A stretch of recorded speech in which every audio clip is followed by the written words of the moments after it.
We're continuing our discussion now with new DA leader Mmusi Maimane. Mmusi, to pick up on what we started talking about before the break, and you're opposed to broad-based black economic empowerment in the current form in which it exists in the country. Your policy, interestingly, omits the word black. How is empowering black South Africans possible without that specific definition? Look, let me just say up front is that it's not that we've never said we oppose black triple BEE. In fact, we've said the mechanisms which the ANC wants to put in place to be able to address that issue, we disagree with fundamentally. Last year at our policy conference, we adopted a policy that made it crystal clear that we are for black advancement. It was specific about race. The Values Charter makes it such that we want to build a society that is diverse. We can't remain simply in a prism of race. Surely we can all agree as South Africans that we've got to address this, the issue of race and in fact that when you talk about race and disadvantage, that race is still a proxy for disadvantage, but race and disadvantage aren't the same things, if I can say that. And what's more important is that going forward, we're going to have to put interventions in place that address the injustices that black South Africans faced. I was quite clear even in the address that I made in the House that that would be some of the legacy of the legacies of apartheid that we need to address. Going forward is to build diverse society, because one day, just like you and I think we could agree that I want my kids to grow up in a world where they're not judged by the color of their skins, as it were, but the content of their character. To achieve that, we have to address these historical injustices. So our policy suite, in fact, when we put an alternative to triple BEE, we made other contributions that focus on how do we do procurement, how do we do small businesses, how do we do societal development, how do you do ownership. So it's about growing the pie so that there are more opportunities for everybody rather than a zero-sum game.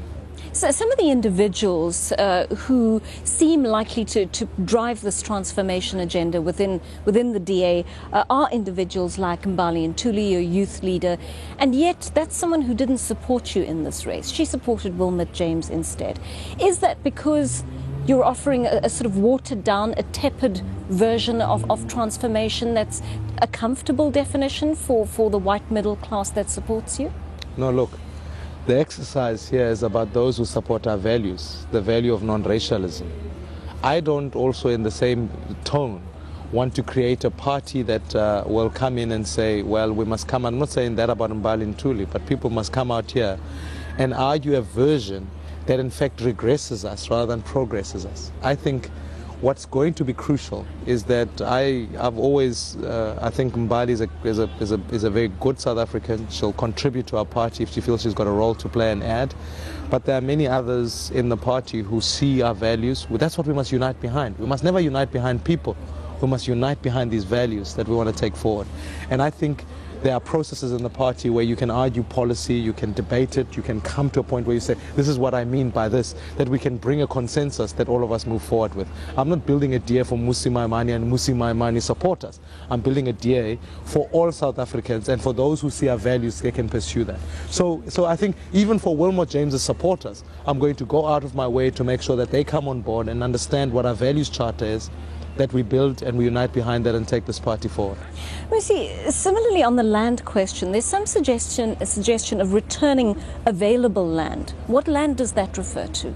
Well, if you look at various municipalities, the National Development Plan here is actually quite sobering in the realization that it sets up committees that go out and identify available land and make sure that that gets returned in the most effective way, so that we can ensure that we talk about a land reform process that ensures that the historical imbalances have been addressed, but in other key communities we also make sure that we can secure issues such as agriculture, we can secure security of tenure, so that in this game we can't be sitting down and saying one thing fights against the other.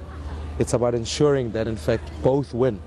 But are you talking about land restitution at all? In other words, that land that was stolen from certain black South Africans, is that land going to be returned to them according to your policy? And the Western Cape government has been at the forefront of achieving this objective.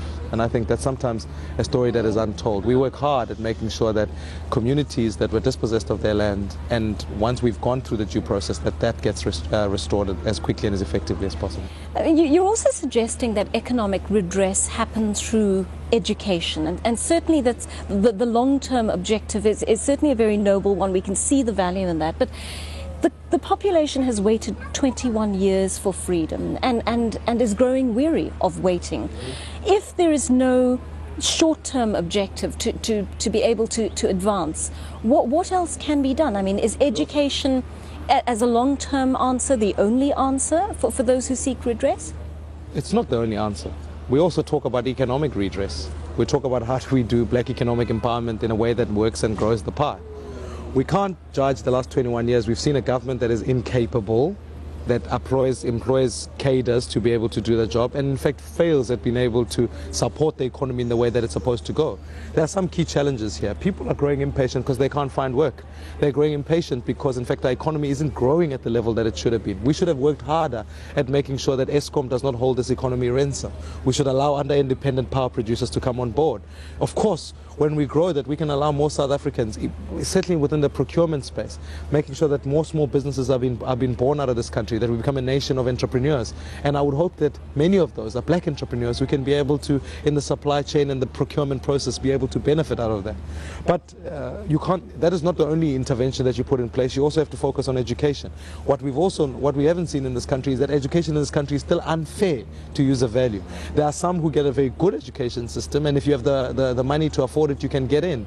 But it's wrong that particularly in certain communities, toilets are dysfunctional, the teachers aren't showing up on time, principals aren't leading the institutions, but unions are. We should make sure we deal with this educational injustice in society to make sure that race is not the determinant of to what education you get, or where your place of origin isn't the determinant. So we've got to invest into communities that don't have decent schooling, decent education, so that we can ensure that whilst we're addressing an economic structural inequality, we're also making sure that there are young people who are able to come into our labor supply, who are competent, who can compete against anybody. Now that James has lost the race, what happens to the DA jobs and growth plan? Is it shelved? Is it revived? Do you go back to the drawing board? I like how you call it the DA's jobs plan, not James's jobs plan, because it was never. Everyone who contributes to policy making in South Africa, in the DA, doesn't do it for their own benefit, they do it for the party. It gets adopted at a Congress, at a federal council, as DA policy. So that has never died.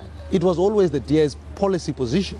And now it's not that with Dr. James not having won, that suddenly it becomes his policy. It's not. It's the party's policy. We must advance it. We must take it forward. We must modify it in areas. We must add more to it. But we must take it forward. It's all the policies in the party. There are many key contributors. We have a policy on land reform that's been written by other MPs. They are not custodians of that policy. The party is the custodian thereof. And what we're going to do is that the values charter adopted here in this Congress will have a set of policies that support it, that will then put forward as DA values and a DA vision for South Africa. Stay with us. More with Mmusi Maimane in just a moment.